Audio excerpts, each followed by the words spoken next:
오늘은 공중보건 위기를 초래할 수 있는 이런 신종 감염병에 대해서 공중보건학적 대책이 무엇인가에 대해서 말씀드렸습니다. 순서는 이제 결국 서론이 길 수뿐이 없는 것은 이 김명재 장관님이 말씀하셨듯 대안이 없기 때문에 과거가 어떻게 했기 때문에 우리가 어떻게 가야 된다, 이런 과거로부터 경험을 얻기 위해서 결국은 제가 말씀을 많이 드리고, 뒤에 이제 저희가 생각해야 될 게 향후에 반복되는 거를 어떻게 대응할 것, 현재 문제가 아니고 좀 긴 안목으로 좀 생각을 해보자라는 게 여기 모이신 분들의 공통된 생각이 아닐까 생각이 들었습니다. 이게 이제 CDC, 미국 CDC가 1999년도에 자료를 냈는데, 그 당시에 보면은 페니실린과 테트라사이클린의 개발과 소아마비 백신이 발견이 되고 이제 활용화되면서 이제 전염병은 끝났지 않았을까라는 그런 긍정적인 좋은 분위기가 1990년, 60년대에서부터 90년대까지 있었습니다. 그래서 이제는 검역도 필요 없고 뭐 이런 얘기가 있는데, 한편 그런 과정 속에서 90년대 들어서 각종 전염병들이 생겼는데, 빨간 게 신종 전염병입니다. 에볼라도 확인되고 5157, 우리나라 고생했던 5157도 되고, 그 다음에 인도에서는 이제 패스가 발병을 하고, 페루에서는 콜레라가 또 다시 등장하고, 이런 걸 보면서 이게 정말 우리가 긍정적인 생각을 해야 되는 건지 아닐 거라는 생각을 좀 하게 됐습니다. 그래서 대책을 좀 어떻게 마련해야 되는데, 그럼 대책이 뭘까? 그 대책의 수립에 있어서 미 백악관이 이제 주도가 돼서 새로운 전염병이 왜 나타난지에 대해서 미국 의학 한림원에서 이제 조사를 해보니까는 인과학적인 측면에서 그러니까 노령화되고, 그 다음에 산업기술이 발전하고, 사람이 가지 않는 지역으로 들어가서 개간을 하면서 새로운 전염병이 또 나오게 되고, 또 물자가 많아지고 사람이 교류가 많아지면서 각 나라로 전파가 되고, 또 미생물이 변화가 되고, 또 그 당시 소련이 붕괴로 인해서 디프테리아가 유행했습니다. 이런 공중보건 인프라가 와해가 주요한 원인이 아닐까. 거기에 따라서 이제 이 책의 뒷부분에 이제 대책들이 있었죠. 거기에는 인력 개발과 인프라를 더 구축해야 된다, 이런 말씀들이 있었습니다. 제가 이제 메르스 때 이제 이런 비슷한 상황이 있어서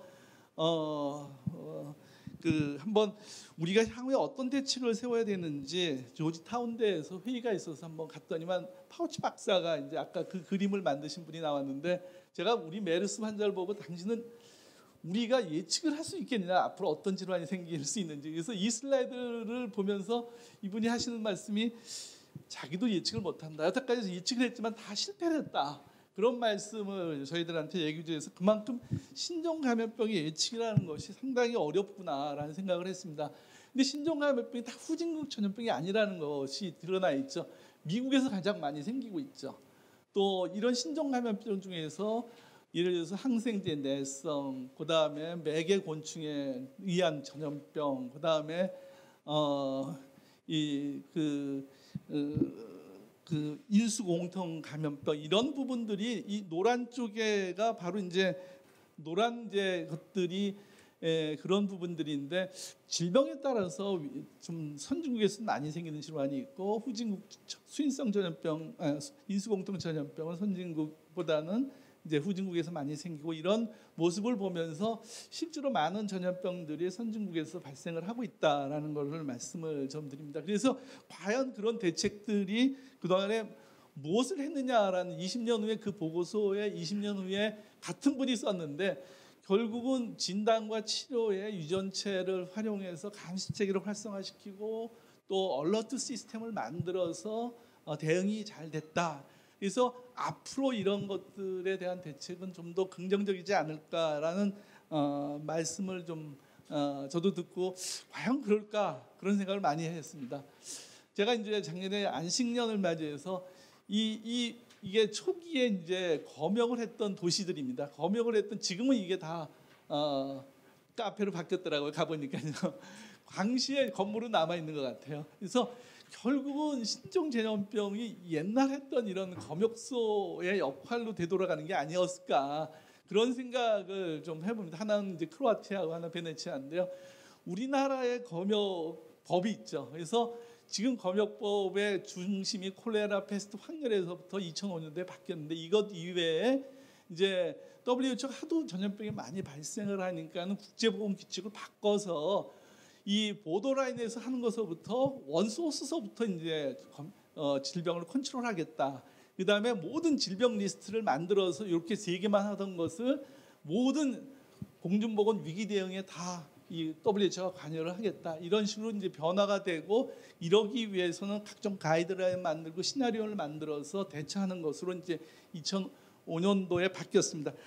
이렇게 바뀌었음에도 불구하고 메르스 때 저희가 이제 확인을 좀 해보니까는 전 세계에 이 검역 지침에 따라서 준비된 나라가 좀 많지가 않았다고 봅니다. 70~80% 정도 되고 그것도 주요 선진국이나 좀 돼 있지 후진국은 여전히 마찬가지였다. 이제 그런 상황이라는 것이 전 세계 현황이라고 말씀을 드리겠습니다. WHO가 그럼 가만히 있었냐? 그건 아닌 것 같습니다. 그래서 새로운 전염병이 어떤 것이 생길 것이고 어떻게 대응할 것이냐에 대해 예측을 하기 위해서 리스트를 만들어서 관리를 좀 해왔는데 요번에 발생한 코로나 바이러스는 리스트에 후보로 들어갔다가 빠졌습니다. 아 이거는 이제 메르스, 사스 겪고 나서 이거보다 이게 더 급하다. 크리미안 콩고 헤모레직 피버나 이런 이 유행성 출혈이나 뇌염 이런 게 더 중요하지. 뭐 감기 바이러스는 이제 연구의 대상이나 공중보건 대처를 하기 위한 것이 아니었는데 하필이면 이제 여기서 생겨서 이게 예측이 그렇게 쉽지 않겠다라는 것을 서제스천하는 이제 상황이 될 것 같습니다. 우리나라가 2015년도에 메르스가 있었죠. 사실은 공중보건 대책 중에 WHO 축이 하나 있지만 또 하나 축이 있습니다. 하나는 다자 외교가 아닌 양자 외교거든요. 미국이 우리나라에 메르스가 생겼습니다. 미국이 우리나라를 향해서 대책을 좀 더 마련을 했으면 좋겠다. 그래서 여기 들어와라. 글로벌 헬스 시큐리티 아젠다는 미국하고 CDC가 중심으로 해서 양자 외교식으로 해서 60개 나라가 들어와 있습니다. 그래서 60개 나라는 여기 예방 조치 대응에 관한 리스트를 다 지키자. 그래서 그런 것들에 대한 이제 회의를 우리나라에서 좀 했었습니다. 그래서 우리나라가 1억 불을 도네이션해서 여기에 이제 참여를 하고 있는데 사실은 WHO 이외에 미국이라는 거대한 어떤 나라의 외교가 작동을 또 하고 있는 게 이제 국제보건의 현실입니다.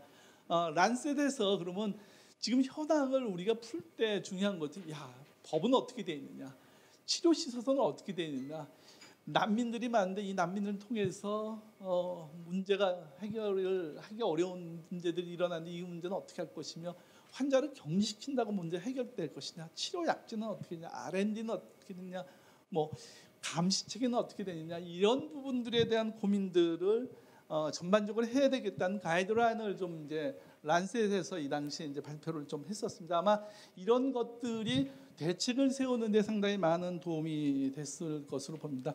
제가 오늘 말씀드리고자 하는 것은 이제 우리의 경험, 과거의 경험들이 과연 이제 오늘의 문제를 해결하는 데 도움이 될 것이냐라는 슬라이드를 좀 작성을 해서 이 부분의 일부는 우리 이재갑 선생님이 말씀을 해주셨는데 결국 사스나 팬데믹 인플루엔자나 메르스나 코로나 이런 것들을 어떻게 대처하는지를 저희가 좀 보면은 대안이 나오지 않을까라고 생각을 합니다. 사스는 이제 겨울서부터 시작해서 한 6개월 정도 지속됩니다. 이를 계기로 해서 우리나라에서 질병관리본부를 만들게 됐고 우리나라에 추정 환자가 3명 있었습니다만 제가 이제 찾아내긴 했지만은 실제로 이게 확진되지는 않았던 것으로 기억합니다. 슈퍼 스프레더에 의해서 전 세계적으로 변함이 됐죠. 한편으로 이게 레스피라토리 중심으로였는데 나중에 보니까는 소화기 감염이 한편 크게 벌어졌던 사례들이 있습니다. 초창기에 이제 메스 유행이 이제 겨울서부터 시작해서 6월 달까지 갔다. 지금 혹시 이 코로나 바이러스도 겨울쯤에 시작했으니까는 여름이면 끝나지 않을까 이런 이제 생각을 좀 해볼 수 있는 어떤 희망적인 생각이 있지만 반드시 그렇게 도래라는 보장이 없죠. 이 홍콩에서 시작돼서 이 호텔에서 시작이 됐습니다. 우리 아시는 분이 이 호텔에 도대체 뭐가 문제였는지 이걸 보러 가신 분도 있더라고요. 슈퍼 스프레더에서 전 세계적으로 번졌습니다. 당시에 검역이 유효했던 것은 기간이 짧아서 다 막아진 거거든요. 사실 이 기간이 길었다면 검역을 다 통과했을 텐데 다행히 발열이 일어나고 이럴 때 검역에 의해서 이 사람들이 다 찾아지고 격리 조치가 취해져서 우리나라엔 전파가 안 된 것으로 보입니다. 그래서 이 바이러스의 특성상 뭐 설사하는 경우 4일까지 존재하고 대변, 소변에서 나오는데 이게 공중보건학적으로 사실을 이제 의미 있었던 것은 아파트에서 이제 집단으로 발병한 것이 발견되고 난 다음에 감염력이 생각보다 이게 클 가능성이 있겠다 이런 생각이 들었습니다. 그래서 그 당시에는 이제 우리는 뭐 알값을 일로 줄이기 위해서 검역 조치를 취하는 이런 단계를 많이 이제 만들었었죠. 결국은 들어와서 면역력이 없는데 모든 사람이 면역력이 없죠. 이 면역력이 생겨서 전파가 끝날 때까지 지금 말씀드리면은 지금 아까 알값이 우리가 1.4 또는 1.5라는 얘기는 인구의 3분의 1이 걸려야지 끝난다는 거거든요. 이게 무서운 소리입니다, 사실은. 근데 과연 그렇게 이론대로 알값이 1.5일 때 인구의 3분의 1 정도가 감염될 수 있는 그런 바이러스일까? 저는 아직은 바이러스 하신 분이 더 잘 아시겠지만은 그렇게까지는 가지 않을 것 같은 생각이 들었는데 이게 만약 인구의 3분의 1이 걸린다고 생각하면은 이 대책이 달라질 거란 말씀을 드립니다. 이거는 이제 인플루엔자 모형에서 말씀을 드리겠습니다. 팬데믹 인플루엔자는 결국은 저렇게 갈 걸로 예측을 해서 저희가 미티게이션 전략, 완화 전략을 중심으로 해서 했습니다. 그래서 소셜 디스턴스에서 집회를 금지하고 뭐 이런 학교를 늦추고 개학을 늦추고 뭐 이런 일들이 있었는데 다양히 안티바이럴 드러그 있었고 백신을 브리나케 우리가 이제 개발을 해서 백신을 한 2,500억 정도 썼습니다. 당시에 환자들은 이제 어른네 중심으로 발생했고 사망률은 노인들 중심으로 많이 발생을 했고 한 280명 정도 발생을 했고 결국은 이 미티게이션 전략에 의해서 피해 최소화가 첫 환자서부터 지역사회 감염이 일어나는 시간이 거의 2개월이 걸렸습니다. 그러니까는 근데 이 지금 상황은 그보다 좀 빠르지 않나라는 생각이 들어 있습니다. 그래서 이것이 빨라진다는 것은 이 유행이 더 빨라질 가능성이 있지 않겠나. 우리는 거의 이제 7개월, 8개월이 걸려서 최고점에서 백신도 있었고 그다음에 그걸 막기 위해서 항바이러스제를 많이 투여를 해서 350만 명 정도 항바이러스제를 투여를 했었습니다. 근데 우리가 이제 백신도 지금 없고 이 바이러스제도 없는 상황에서 만약에 이런 사례가 도래하면은 과연 어떻게 전략을 세워야 될지 이제 고민이 많을 것으로 봅니다.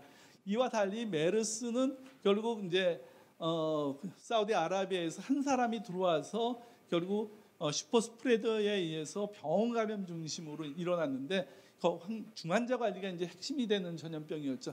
사실 아까 말씀드린 대로 우리나라 들어와서 이벨루에이션해서 우리나라 때문에 위기 상황을 선포는 하지 않았던 것 같습니다. 결국 우리나라 요 빨간 게 이제 우리나라에 발병을 한 거고 사우디아라비아가 지금도 봄이면 사실 이 질병은 유행을 합니다. 이게 낙타 산업과 관련돼서 매년 출산이 이제 봄에 낙타를 이제 낳고 나면 그 낙타에 새 낙타가 어린 낙타가 감염되면서 전염병이 이제 사람으로 오게 되는 거죠. 그런 것들이 이제 벌어지기 때문에 이 질환은 봄에 시작해서 이제 번지게 되는 사례가 꽤 이제 많은 상황이 될 수 있습니다. 그런 이제 전염병이 이제 우리 메르스였고 이 메르스 환자는 우리나라에서 슈퍼 스프레더에서 이제 또 확산됐지만은 결국 우리나라 병원의 문제로 결국은 귀착됐습니다. 결국 우리나라 병원 시설이 과연 이제 들어왔을 때 이 환자들을 관리할 수 있을 정도로 준비가 되어 있느냐? 사실 병원이 무지 열악하죠. 환자를 뭐 많이 봐야 되는 상황이고 그 다음에 공중보건 시설이 미흡하고 그 다음에 이제 지역사회 준비가 안 됐고 이런 상황에서 이제 유행이 돼서 이제 전국적으로 번지게 됐습니다.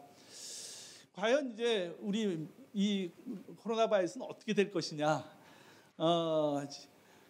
이제 이 아까 말씀 후보였는데 이제 본격적으로 유행이 됐죠. 지금 이제 요게 이제 후배가 10,000명이 넘게 생겼고 각 나라로 이제 전파가 되고 있는 상황입니다. 근데 각 나라로 전파된 걸 최근에 조사해 보니까 아직까지 후베이성 중심으로 환자가 발생하고 있어서 후베이성의 컨테인먼트한 것이 도움이 되지 않았나, 일단은 이렇게 긍정적으로 판단을 해봅니다. 그렇지만은 이제 지금 조사 중에 있는 것들이 그 외 후베이 빼놓고 이런 다른 나라로 여행했던, 이제 중국 내에서도 여행력이 있던 사람들한테서 발견되는 게 있어서 후베이성만 가지고 어렵지 않겠나는 것을 한편으로 이제 서제스트는 하는데, 최근에 이제 뭐 아까 우리 이재갑 선생님 말씀하신 것대로 제일 중요하게 생각하는 게 이제 이 R값이 2.2명은 2.2명을 만든다는 거죠. 근데 이게 이제 시간에 따라서 좀 다르긴 한데 결국 5일 이게 1.5, 7.4일에 2배씩 늘어나고 있습니다. 예, 이제 더블링 타임이 상당히 중요한데 이 2배씩 늘어나는 게 지금 예를 들어서 12월 말에 이제 환자가 이제 제대로 보고되기 시작했는데 실제로 따지니까는 10월로 얘기하시는 분도 있고 11월로 얘기하시는 분이 있는데 지금 따져보면은 벌써 10주가 지났거든요. 그러니까 2에 10배, 10승, 그러니까 또 몇 승, 12승, 뭐 13승 이렇게 갈 수가 있기 때문에 그거를 이제 예측을 하는 방법론을 조금 아까 말씀을 좀 드리는데 그동안에 그럼 중국은 가만히 있었냐? 그렇지는 않은 것 같아요. 예, 중앙정부에서 나서서 지금 조사하기 시작한 게 1월 1일 기점입니다. 1월 1일 전후로 해서 보시면은 이제 수산시장과 관계 있는 분이 한 55% 정도고 그 이후에는 수산시장과 관계 없는 분들이 이렇게 환자로 나타난 거 보면 이미 사랑관 전파가 상당히 많이 진행됐기 때문에 봉쇄 정책을 빨리 쓰지 못한 게 아마 이것을 초래하지 않았을까 그렇게 생각을 합니다. 저희들이 인지하게 된 것은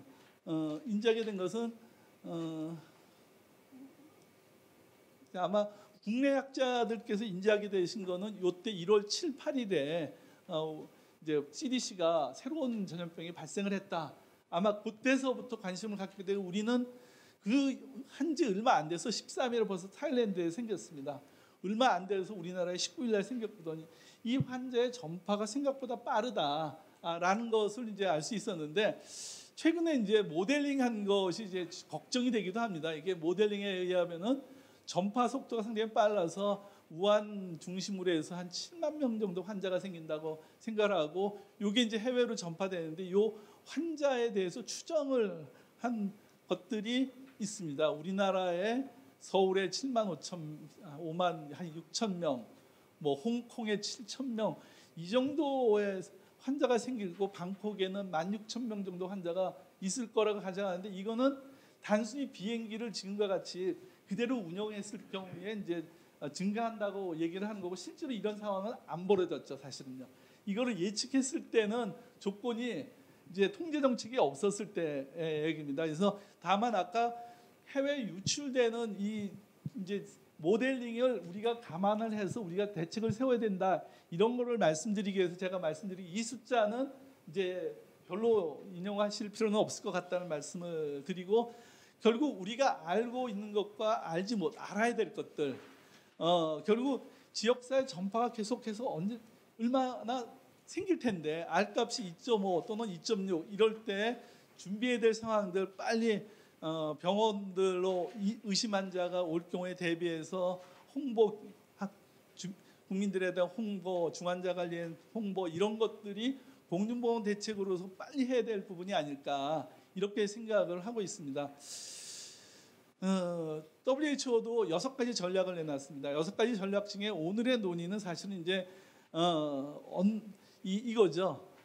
치료제, 진단제 이런 부분을 국가가 빨리 이제 나서서 해야 된다는 것이 WHO의 전략의 4번째입니다. 그리고 리스크 커뮤니케이션, 그 다음에 피해 최소화 대책을 해야 되고 1, 2, 3번은 우리가 이제 잘하고 있죠. 그렇죠? 격리 조치하고 들어온 거 맞고. 근데 4, 5, 6번을 좀 더 광범위하게 환자가 증가했을 경우에 4, 5, 6번에 더 신경을 써서 가짜 뉴스가 만들어지지 않도록 하고 전 부처가 나서서 전 국민들이 나서서 피해를 최소화하는 전략으로 가야 된다는 생각을 합니다. 그래서 WHO가 지금까지 뭐 공중보건에 대한 대책으로는 결국은 사람들이 이제 밀접 접촉을 피해야 되는 것이 제일 중요하죠. 호흡기 질환을 가진 경우에는. 그리고 손 잘 씻고 해서 직접 접촉을 하지 않도록 하고 사람들과 증세가 있으면 빨리 이제 의료기관 가서 치료받게 하고 그다음에 의료기관으로 하여금 그 안에서 감염이 일어나지 의료인의 감염이 일어나지 않도록 주의하라는 게 이제 WHO의 공중보건 대책의 가이드라인입니다. 향후는 어떻게 될 것이냐. 결국 모른다는 것 때문에 공포가 일어나고 이것을 극복할 수 있다는 어떤 긍정적인 신념이 장기적으로 필요하고 또 한편으로는 도처에 바이러스가 널려 있다. 지금도 있죠. 오로지 손 씻기하고 개인 위생을 철저히 하는 것만 예방 대책으로 유일한 방법이라는 것을 강조를 드리는데요. 실제로 우리가 알고 있는 지식 한계가 너무 많기 때문에 실행 가능성도 담보를 해야 되고 우리의 꿈은 이제 이거를 극복해 나가야 되는 걸 꿈인데 현재 대처 능력에서 많은 의문을 여러분께서 많이 이제 얘기를 하시는데 실제로 WHO가 우리나라에 17년도에 들어와서 이벨루에이션 했더니 몇 가지 부분 지방자치단체의 대응 능력 그다음에 국제 공조가 좀 부족하지 않나 이런 것들을 17년도에 지적을 했었습니다. 사실 이 부분이 개선됐는지 조금 저희가 고민을 좀 해봐야 될 것 같습니다. 그리고 실제로 20년간 공중보건 문제가 생겼을 때마다 역학조사를 하는데 역학조사 기법이라는 게 별로 달라진 게 없습니다. 수사 기법하고 똑같이 면접조사거든요. 좀 더 다른 방법이 없을까? 빅데이터를 이용하는 방법이 없을까? 지금 도입했다는 게 결국 GPS나 신용카드 조회 빼놓고는 역학조사 기법이 달라진 게 없거든요. 사실 우리가 더 그런 부분에 고민해야 되고 역학조사 간의 질이 좀 높아야 되고 그다음에 베이직 사이언스는 그럼 이런 질환에 대해서 어떻게 대응할 것이냐 우리 병원체 뱅크나든가 BL4, BL5 뭐 5는 없죠. BL4까지는 만들었습니다. 그리고 백신 연구센터도 있고 IVI라는 백신 개발을 위한 뭐 국제기구도 들어와 있고 그런 기구를 좀 인프라를 더 활성화시켜서 대처를 해야 될 것 같고 학자들 간 또 국가연구소, 민간연구원 간의 시너지 효과가 좀 있어야 되고 사실 전염병 분야에 사람이 없습니다. 돈벌이가 잘 안 되기 때문에 인재 개발이 상당히 중요한데 정부가 이걸 투자를 해야 되지 사람이 만들어집니다. 그리고 이제 산업화의 한계점이 있고 시장 규모도 작죠. 결국 정부가 나서지 않으면 이 분야는 해결이 안 되는 것이 특성인 것 같습니다. 시장이 자연적으로 만들어지지가 않기 때문에 사람도 안 만들어지고 그래서 결국 정부가 많은 투자를 해야 되는 것이 우리의 한계인 것 같습니다. WHO 제가 작년에 보니까는 마스터 플랜을 짜더라고요. 어떤 질환이 생기면 R&D를 뭐 해야 되는지 백신은 어떻게 만들고 치료제는 어떻게 만들고 진단제는 어떻게 만드나. 제가 작년에 에볼라 팀에 지금 이 메르스 담당하는 에볼라 팀하고 같이 회의를 많이 가서 제가 파견 나가서 보니까는 현장에서요 후보 물질과도 실험을 하는 걸 제가 봤습니다. 후보 백신을 만들고 준비를 많이 하는 나라가 어느 나라냐? 미국은 그걸 준비 물질을 후보 물질들을 다 만들어 두고 있더라고요. 과연 우리 과학계가 그런 준비를 좀 하고 있는데 어떤 문제가 생겼을 때 이 문제를 해결하기 위해서 후보 물질도 찾아놓고 백신도 어느 정도 개발해 놓고 이런 평상시에 R&D하고 이런 노력이 있어야지 질병이 관리가 되는데 에볼라는 그거를 현장에서 하는 걸 제가 보고 우리가 참 반성을 해야 되겠다 이런 생각을 참 많이 하게 됐습니다. 전염병은 치료가 가능합니다. 사실은 진단 재료, 백신 뭐 이런 것들이 가능한데 백신의 개발과 한편으로 백신 비축이 결국은 이게 공공재이기 때문에 비축과 신속하게 쓸 수 있는 어떤 인프라, 정부 구조의 의사결정도 상당히 중요하게 됩니다. 제가 메르스 때 이제 고민을 많이 했습니다. 이 NEJM이라는 아주 유명한 잡지에 빌 게이츠가 기고를 했습니다. 왜 기고를 했느냐? 또 이제 다음에 우리 이제 에피데믹이 또 왔습니다. 전염병이 왔는데 어떻게 대비를 해야 되느냐? 몇 가지 제시를 했습니다. 1000만 명분의 진단 치료제를 비축하자, 인력을 양성하자. 메르스 때 보듯이 전염병이 생겨서 이게 상당히 심각한 전염병은 아무도 가서 치료하려고 그러지 않죠. 그래서 예비군을 만들자 그랬어요. 나토에다 예비군을 두자고. 사실 그때 생각은 도대체 이 사람은 맞는 소리냐, 공중보건학 이해 아는 사람이냐 이렇게 생각하는데 거꾸로 생각하니까는 아무도 나서질 않기 때문에 MSF 같은 조직이 또 필요하다 이렇게 얘기를 한 거거든요. 사실은 그런 준비를 하자고 하는 것이 이제 이 빌 게이츠의 얘기입니다. 한편으로 이제 의학 칼리먼에서 빅터 교수가 이제 그때 총장 하시는 분이 이제 여러 개 의견을 모아서 메르스 같은 공중보건 대책에 대해서 글로벌 시큐리티 문제를 좀 보니까는 계속해서 이렇게 질병이 유행하는데 과연 대처가 돼 있느냐를 평가를 했습니다. 평가를 한 중에서 예를 들어서 뭐 각 나라에서 해야 될 일도 있고 각 지역마다 WHO가 해야 될 일도 있고 국제기구가 할 일도 쭉 열거해 놓고 나중에 이제 R&D 얘기가 나오는데 R&D에 10억 달러 정도가 매년 필요한데 실제로 10분의 1만 투자를 하더라. 이런 얘기를 지적을 하시더라고요. 그래서 앞으로 우리도 그런 R&D에 상당히 많은 투자를 해야 되지 않겠나 이런 걸 말씀드리고 실제로 이 질환은 손을 잘 씻는 것이 이제 핵심입니다. 현재 지역사회 감염이 확대될 가능성에 대비해서 의료기관을 준비시키고 또 환자가 내가 좀 의심되면은 마스크를 하고 동선이 겹치지 않도록 해서 의료기관을 찾아가고 의료기관들에 대한 준비가 제대로 안 되면은 환자가 재생산이 더 커질 거라고 말씀을 드리고 국민 각자가 이런 감염 예방 수칙을 잘 지키면은 우리가 극복할 수 있지 않겠나 이렇게 저는 말씀을 드리고 제 말을 끝내도록 하겠습니다. 감사합니다.